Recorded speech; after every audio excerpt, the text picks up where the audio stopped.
এবং আমরা এই জন্যই যেন সক্ষমতাটা তৈরি হয় এটার জন্যই চেষ্টা করছি সবাই মিলে। আপনারা জানেন যে গত 63 বছরের ভিতরে কিন্তু সর্বোচ্চ লবণ উৎপাদন করেছে বেসিক থেকে এই গত অর্থ বছরে।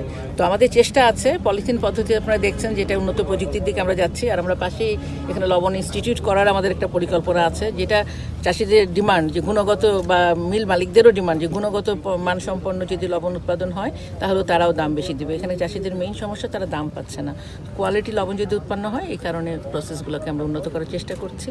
উন্নত হলে অবশ্যই কোয়ালিটি প্রাইস। আমরা আসলে যেটা আজকে সকালবেলা তো বসছিলাম, বিভিন্ন স্টেক হোল্ডারদের সাথে কথা হয়েছে, কথা হওয়ার পরে তাদের সাজেশনগুলোও নিয়েছি।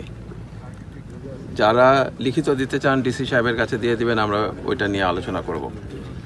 আমরা মূলত যারা লবণ চাষি তাদের অধিকার রক্ষা করে যেই লবণটা যেন বাংলাদেশের এটা পণ্য যেন আমরা স্বয়ংসম্পূর্ণ হতে পারি এর জন্য চেষ্টা করছি, এবং এর জন্য যা যা উদ্যোগ নেওয়া দরকার আমাদের পক্ষ থেকে স্বল্প সময়ে সেটা নেওয়ার জন্য আমরা চেষ্টা করছি।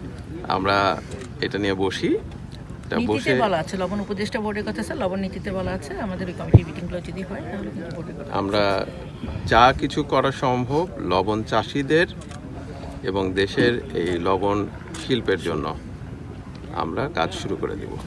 উদ্বৃত্ত হয় নাই এবছর, আমরা যেন উদ্বৃত্ত হয় সেজন্য দোয়া করেন, এবং আমরা এই জন্যই যেন সক্ষমতাটা তৈরি হয় এটার জন্যই চেষ্টা করছি সবাই মিলে।